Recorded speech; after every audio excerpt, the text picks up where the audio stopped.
Team management is one of the most interesting and at the same time challenging part of our role as entrepreneur. I don't know about you, I know it is for me, and I know that it is for many of my clients in private coaching. So this week, I reached out to Kim. Kim, we're actually both in the Forbes Coaches Council together, and we were having a conversation about leadership and how to empower teams. And she talked to me about the 5 conversations that you need to have with your team. And I told her, I'm like, Kim, we have to record this conversation. We have to do this so more entrepreneurs get these. Because when we become a better leader, we engage and create a better team dynamic. And with a better team dynamic, we can reach another level of success, of accomplishment, and of fulfillment. So without further ado, let's go with my interview with Kim. Kim, thank you so much for accepting my invitation today. Thank you, Sarah. I'm so glad to be here. Before we get into today's topic, could you take a moment and introduce yourself, please? Absolutely, I sure will. So hi, I'm Kim Svoboda, and I'm the founder and CEO of Aspiration Catalyst. And we do leadership development and high performance team programs. And we say that we empower leaders to be bold and build teams that are excuse proof and goal crushing. Yes. Goal crushing. Goal crushing, and also like no excuses, and build teams. Because so the people who are watching us are entrepreneurs, and many of us become entrepreneurs not because we wanted to become entrepreneurs, but we have an expertise, and that's how we became an entrepreneur. Right. So we didn't all go to, management school or leadership programs and things like that. We kind of just, we're entrepreneurs. We started by our expertise, and now we have a team. And then we're like, how do I manage a team? How do I lead a team? Yeah. So Kim, we were talking about 5 conversations that we need to have with our teams. And when we are talking about that, I'm like, you have to come up and we have to talk about this, because every leader should be having these conversations with their team. Yeah, totally. So, yeah, and I'm so glad to be here to talk with you about it, Sarah, because when I discovered this, whole 5 conversation framework, I was like, this makes so much sense. And why wasn't I doing this before? So, we all, hopefully we learn stuff along the way. When Maya Angelou said, when you know better, do better. Yes. And so that's what we do. So I think, today is really challenging for all business leaders and particularly entrepreneurs, because we've got this extreme war on talent. We have the great resignation. Like, it is so hard to attain, to retain, and really keep people motivated within our organizations. And the number one thing that you can do to attract better people and keep them is by being a better you as a leader, right? That's the number one thing, because they can say they're leaving for the money, and they might, but that's because they're not happy enough to stay. And so by having these 5 conversations, this makes people, makes your team much happier and also more productive, more engaged. And it's actually going to help you get a heck of a lot more out of them. So it makes perfect sense to do this. So when we think about this, sort of communication structure is what I would call it. There are the 5 conversations, which include, number 1 is like setting expectations. What are the roles and goals for this person? What truly should they be doing every day? And can they clearly articulate it? I think that this is a critical step. And it often happens during the interview process, I think, more so, like we're looking at the job description and this is what the role is. But sometimes once the person gets in, maybe something's changed on that. Or maybe we have a different expectation, or maybe they've got like a different expertise that we weren't even looking for. And we're like, oh, hey, wait, you could be doing this for us.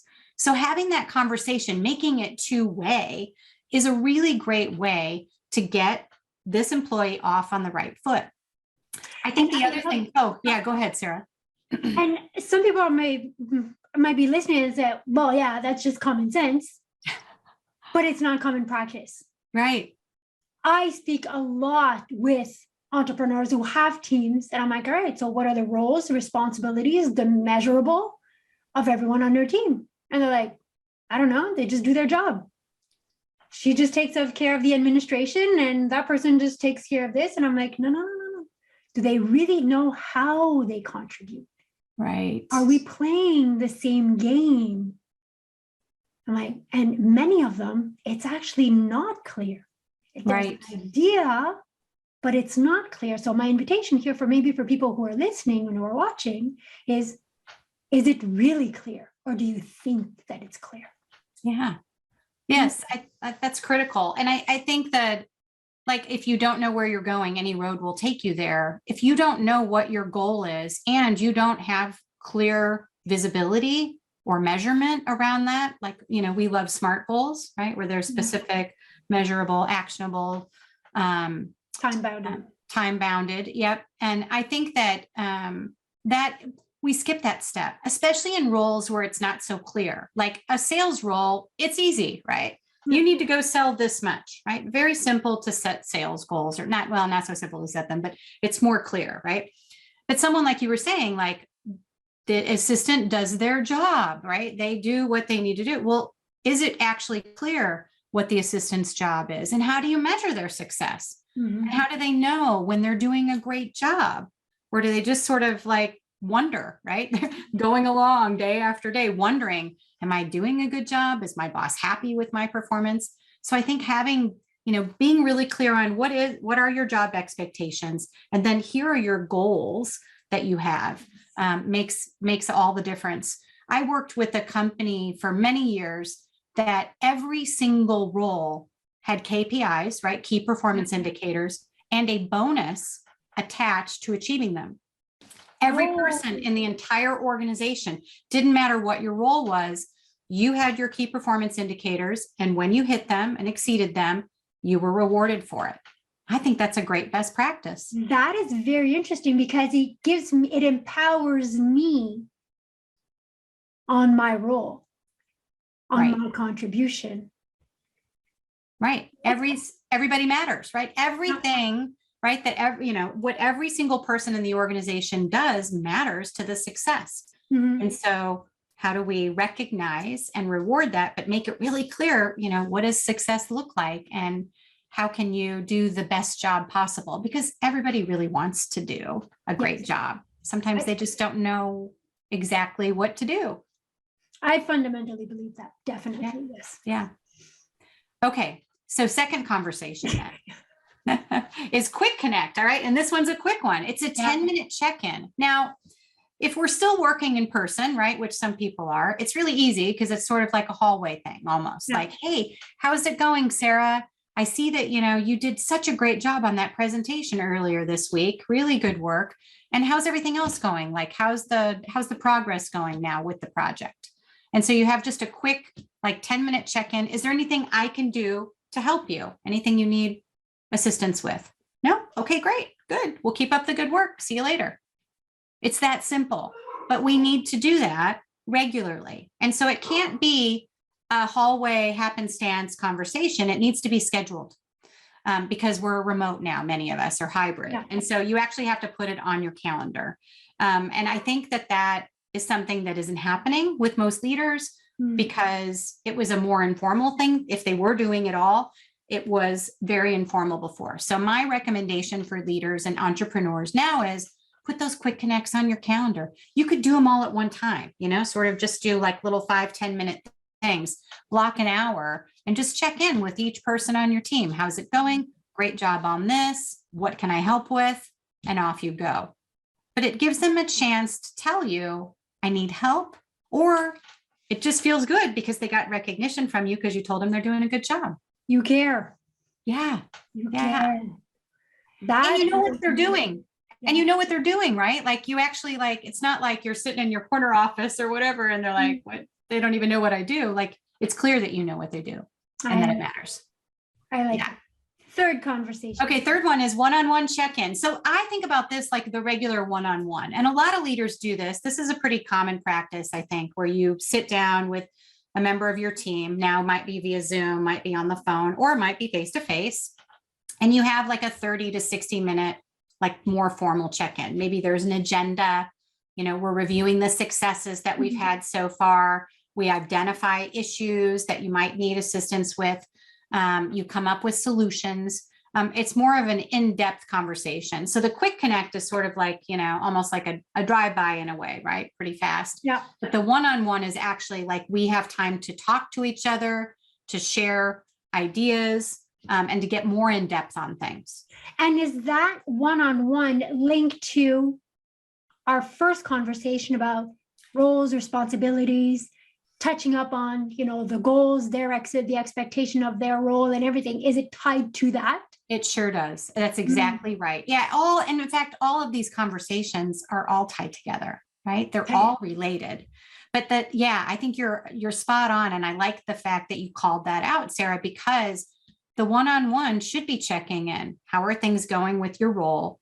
How are things going on your goals? And how could, right, we help you if you need it, or if you're doing great, like, awesome, like, keep up the good work, nothing. But just being asked, how can I help?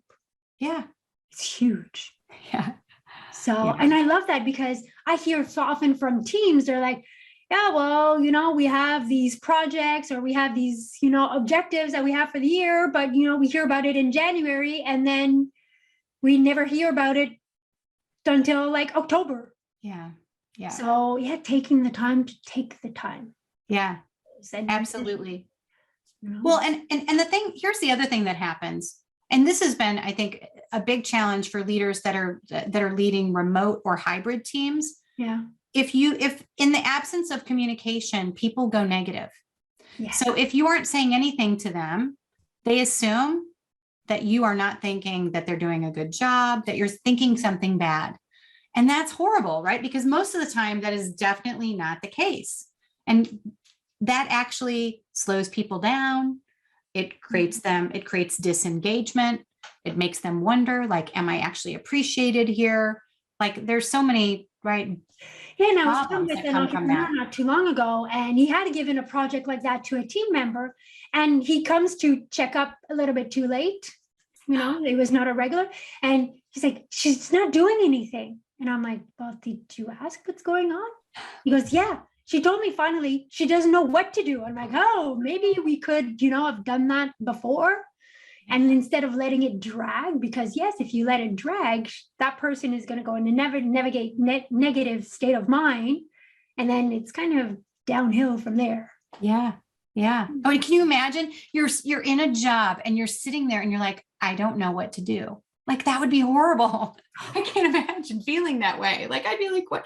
I would be, I'm not a very good sit still person either. Right. So I would be very agitated. That would be so hard. Like that. Or, like, I know that there's a project, but I don't know how to do it, where to start with it. So it's like, and then I started how I think it's going to start. But then when I show it to you, it's like, no, that's not what I want I've made so much progress on it. So having those regular one-on-one conversation, I think, are so priceless. It's critical. Yeah. All right. So for conversation number 4, this is when we need to provide feedback. All right. Mm-hmm. Something maybe isn't working, right? There was a mistake that was made, there was something that went wrong, and you need to give the employee feedback so that you can help them grow, right? Help them get better, right? Everyone makes mistakes. I make mistakes, right? Every leader I know that I work with, they all make mistakes. Like, I see you raising your hand, Sarah. So, I mean, of course, it's part of life. And I honestly think we learn so much better from the failures that we have than sometimes the successes. So you need to give employees feedback to help them get better, to improve when something goes wrong. And I really there's a book by Kim Scott called Radical Candor. And I love that framework because what she talks about is being really direct, but also caring deeply about the person, right? And so you express both in the conversation and you make sure that they get the feedback, but they also know that you care about them. I used to have a leader that he would work with me like this, and he was funny. We were remote in our relationship when he was leading me, and he would say to me, Kim, here's what you need to do better. And he would just sort of hit me between the eyes with it. And he could see me like, oh, like of course, like I'm kind of crushed, right? Because I want to do a great job and I hate it when I don't do things well. And I'm already beating myself up for it. Now he's, sort of piling on, so to speak, right? But then the next like instant, he says, and picture me right now standing next to you with my arm around you saying, it's going to be okay. We're going to figure it out and it's going to be better the next time. So what can I do to help you? Wow. And I love that. And I was like, that is so awesome. Like, okay, I never had anyone, right? Like a boss of mine ever give me feedback in that manner before.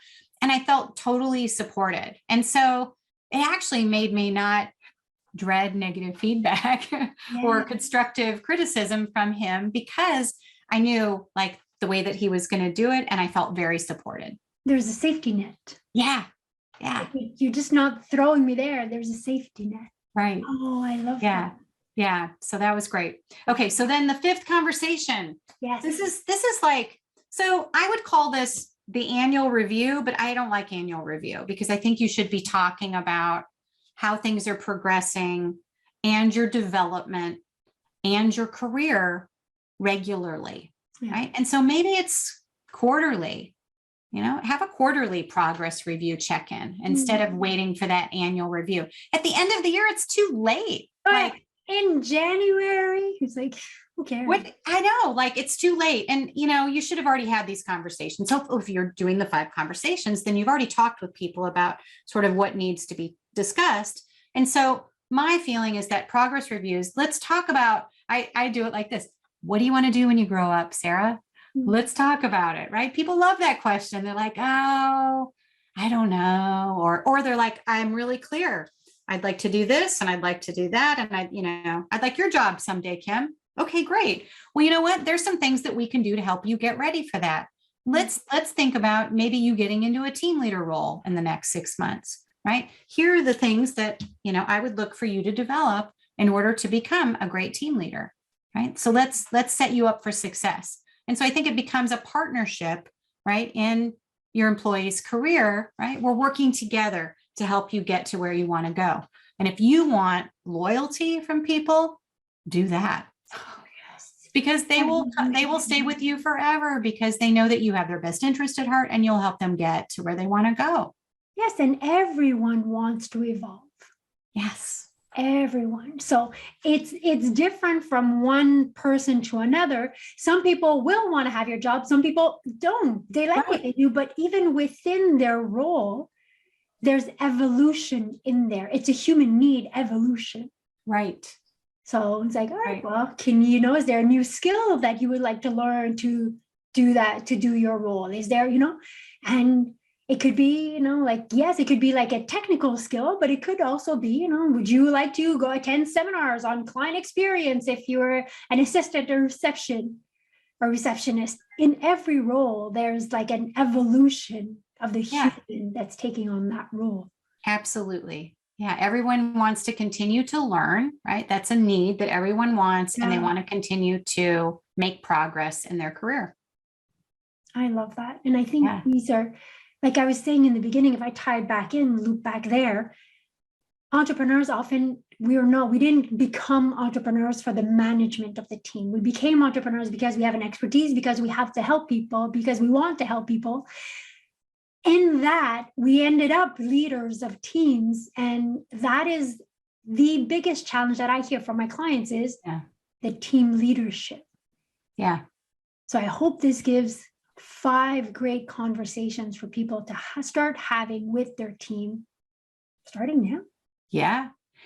Start with 1 or 2 people. You don't have to do it with everybody at first. Try it out. See how it goes. Try it with 1 or 2. And then, right, when you see the benefits of it, then it'll be easy, right, for you to figure out how to, a lot easier for you to figure out how to roll it out to the rest of the team. So start with 1 or 2. I like that. Because yes, definitely such a good point. I think some people might see it as a big thing, like a big step. Test it out with 1 person. Yeah. See how it goes. Yeah. Kim, if people want to know more about you, where can they find you on the World Wide Web?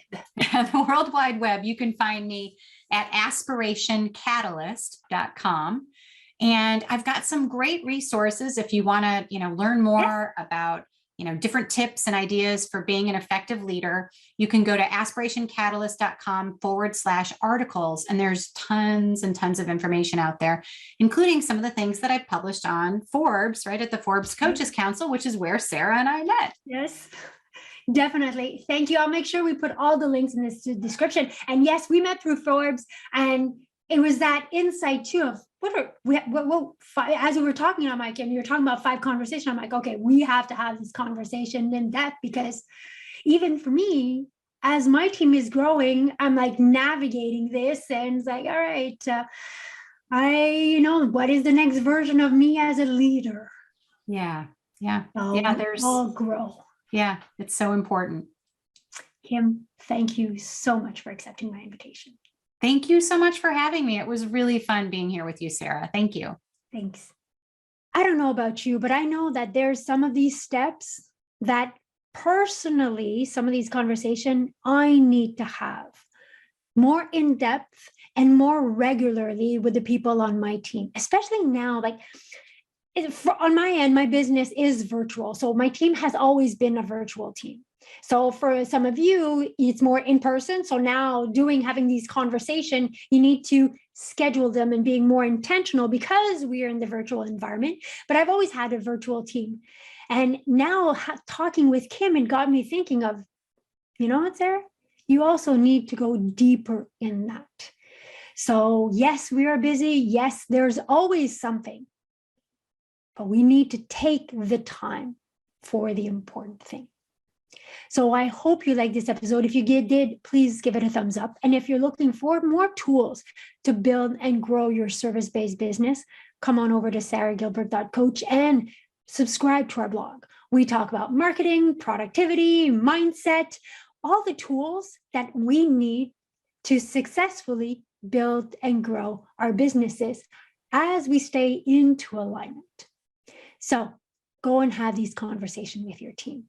Engage in them, and guarantee that so much more is possible when we get all of our team engaged in where we're going. So thank you for being here week after week, and I will see you next Tuesday.